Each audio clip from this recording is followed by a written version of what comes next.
Assalamualaikum warahmatullahi wabarakatuh. Salam sejahtera sahabat-sahabat semuanya, dimanapun sahabat berada, apapun sahabat agamanya. Terima kasih sahabat-sahabat masih bersama kami channel Solusi Abang. Untuk kali ini kami mau bahas keuntungan tidak bayar pinjol.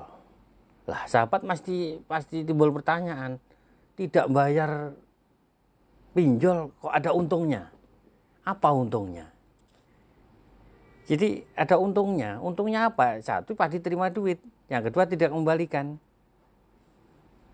Dan itu pasti akan ditagih oleh debt collector atau juru tagih. Dan yang perlu dipersiapkan, sahabat-sahabat, kalau tidak mau bayar pinjol, terutama pinjol ini ya, pinjol yang ilegal ya, yang nggak terdaftar di OJK, dia pasti segala macam cara dilakukan untuk menekan sahabat-sahabat yang punya utang di pinjol itu. Jadi macam-macam. Kemudian apa yang harus dilakukan sahabat-sahabat ini? Kalau ditelepon dari pihak kolektor, terutama yang ini ya, yang aplikasi ilegal loh. Pertama yang ditanya itu pasti ditelepon. Halo saudara, yang pertama ditanyakan apa? Dengan siapa? Namanya siapa maksudnya? Dengan siapa, dari mana? Apa maksud dan tujuannya? Itu yang pertama saudara tanyakan itu.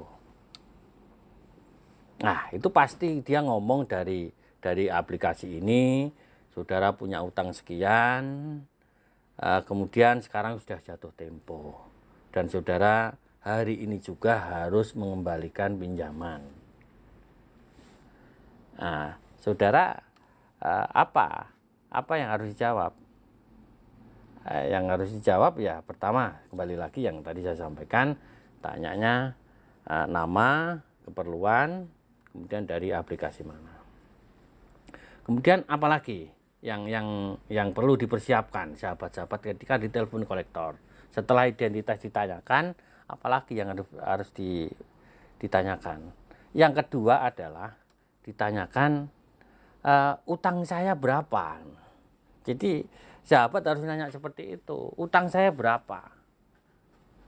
Dia pasti jawab utangnya 1 juta. Sahabat harus tahu pada waktu itu sahabat punya terima pinjaman berapa. Ya maksudnya yang dicairkan, yang terima sahabat berapa. Kalau kontrakan 1 juta terimanya berapa, umpamanya 600 atau 700 atau bahkan 500, 50%-nya diterima. Kemudian disuruh kembalikan 1 juta.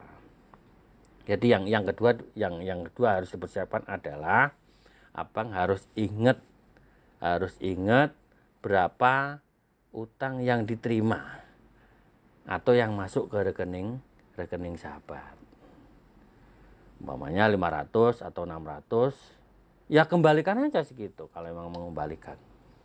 Tapi kalau memang disuruh kembalikan full 1 juta sesuai dengan akadnya 1 juta, kemudian terima 500, 600, kemudian terus mengembalikan 1 juta, jangan mau. Untuk apa dikembalikan?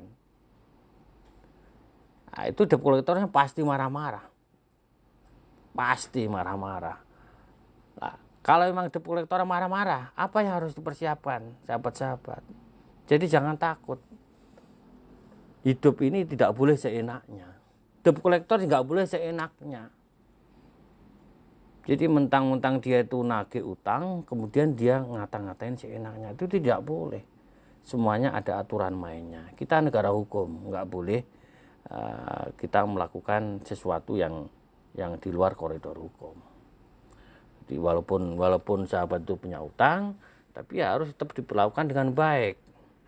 Kalau nagih juga baik, awalnya baik, harus nagih juga dengan baik.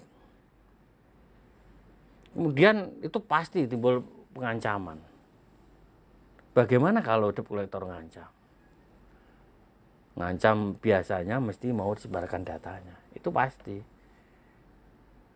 Disebarkan datanya ke kontak-kontak yang telah disedot oleh aplikasi. Apa yang sahabat persiapkan, atau sahabat-sahabat jawab, atau sahabat-sahabat harus lakukan umpamanya kalau seperti itu?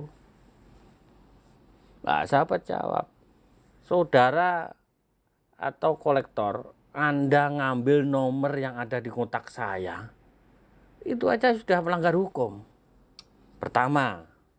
Kemudian yang kedua, kalau sampai Anda memfitnah saya kepada kontak-kontak yang ada di HP saya, disebarkan dengan macam-macam, dengan kata-kata yang tidak etis, kata-kata tidak pantas, maka yang harus saudara lakukan adalah saudara harus melaporkan, diancam ganti diancam, jangan takut. Jadi sebenarnya saudara itu di atas angin, Anda itu di atas angin. Jadi jangan takut kalau memang pinjaman itu ilegal. Kalau mereka ngancam, debt collector itu ngancam, Anda harus ngancam lagi. Harus ngancam balik. Ngancamnya gimana? Ngancamnya kalau sampai dia itu ngancam menyebarkan data dan juga menyebarkan kata-kata yang tidak etis terhadap kontak yang ada di HP saudara, saudara ancam balik bahwasanya perbuatan saudara ini adalah melanggar hukum. Saudara bisa melaporkan ke OJK sehingga dampaknya aplikasi akan dicabut izinnya oleh OJK dan juga dilaporkan ke pihak kepolisian. Karena apa? Karena ini melanggar hukum. Jadi saudara jangan takut, jangan diancam oleh kolektor, nggak perlu takut. Ini negara hukum, bukan negara preman. Negara hukum semuanya harus ada aturan hukumnya, nggak boleh seenaknya. Walaupun saudara ini punya utang, tapi saudara tetap harus dihargai dan dihormati. Itu sahabat-sahabat, keuntungan bagi yang tidak membayar pinjol karena merasa kayak orang diperas, sehingga itu yang harus dilakukan seperti yang tadi saya sampaikan. Mungkin sampai di sini, kurang lebihnya mohon maaf.